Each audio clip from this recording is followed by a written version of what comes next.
السلام علیکم دوستو، اخبار کے یوٹیوب چینل میں آپ کو خوش آمدید۔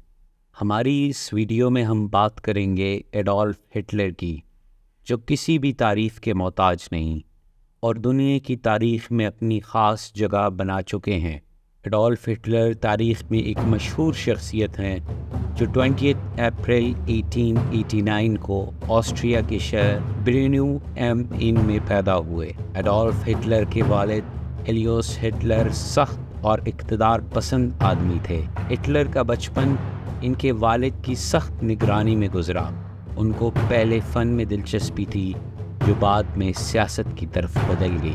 ہٹلر نے 1919 میں جرمن ورکرز پارٹی کی بنیاد رکھی جو بعد میں نازی پارٹی بن گئی۔ ایڈولف ہٹلر 1920 میں نازی پارٹی کے قائد بنے اور فیورر یعنی لیڈر کا لقب حاصل کیا۔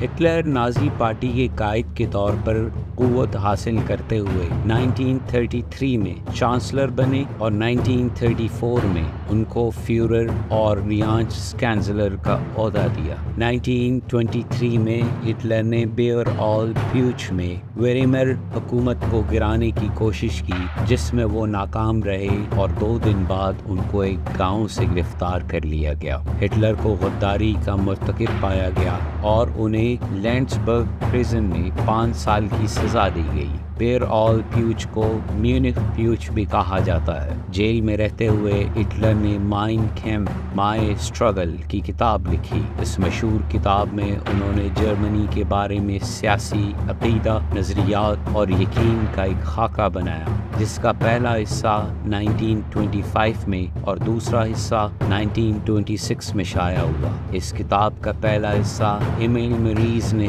ایڈٹ کیا اور دوسرا حصہ پھر ہٹلر کے ڈپٹی ریڈولف ہرس نے 20 دسمبر 1924 کو صرف 9 ماہ کی قید کے بعد ہٹلر کو رہا کر دیا گیا۔ رہا ہونے کے بعد ہٹلر نے انقلاب اور طاقت کے بجائے قانونی ذریعے سے اقتدار حاصل کرنے کی طرف اپنی توجہ مسکور کی اور اسی کے مطابق نازی پروپیگنڈا کو مزید ترقی دیتے ہوئے اپنی حکمت عملی کو تبدیل کیا۔ ہٹلر کے نظریے کی جڑیں یہودی دشمنی اور قوم پرستی میں پیوست تھی۔ وہ آریائی نسل کے برتری پر یقین رکھتے تھے۔ نازی پارٹی نے 1930 کی دہائی میں بڑھتے ہوئے حکومت حاصل کی۔ 30 جنوری 1933 کو نئے کابینہ نے ہڈنبرگ کے دفتر میں ایک مختصر تقریب کے دوران حلف اٹھایا۔ نازی پارٹی نے 3 عہدے حاصل کیے۔ ہٹلر کو جرمنی کے چانسلر کے طور پر مقرر کر دیا گیا، ویلہم فریک کو وزیر داخلہ اور ہرمن گورنگ کو وزیر داخلہ برائے پورشے نامزد کیا گیا۔ ہٹلر نے جرمنی کے زیادہ تر حصوں میں پولیس پر کنٹرول حاصل کرنے کے لیے وزارتی عہدوں پر اصرار کیا تھا۔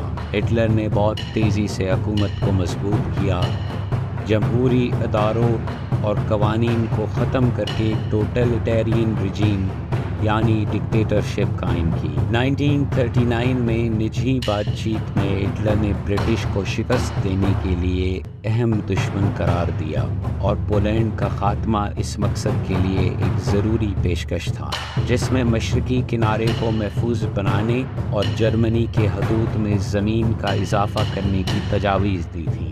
31 مارچ 1939 کو پولینڈ کی آزادی اور برٹش گارنٹی سے ناراض ہونے پر ہٹلر نے کہا کہ میں انہیں شیطان کا مشروب بناؤں گا۔ ہٹلر نے ابتدائی طور پر سیٹلائٹ ریاست کے خیال کی حمایت کی، لیکن پولش حکومت کی جانب سے اسے مسترد کرنے پر اس نے حملہ کرنے کا فیصلہ کیا اور اسی طرح دوسری جنگ عظیم کا آغاز ہو گیا۔ ہٹلر کی حکومت نے 6 ملین یہودیوں اور متعدد ہزاروں لوگوں کی نسل کشی کا منظم اور نظامی کردار ادا کیا جسے ہولوکاسٹ کہا جاتا ہے۔ 1945 میں جب تمام متحدہ قوتیں جرمنی کے قریب آئیں، ہٹلر نے 56 سال کی عمر میں 30 اپریل 1945 کو برلن میں اپنے فیورر بنکر میں خودکشی کی۔ تو دوستو، آج ہم نے دنیا میں ایک نام پانے والے شخصیت کے بارے میں معلومات حاصل کی۔ مزید ایسی ویڈیوز دیکھنے کے لیے ہمارے یوٹیوب چینل کو سبسکرائب کریں۔ تب تک کے لیے اللہ نگہبان۔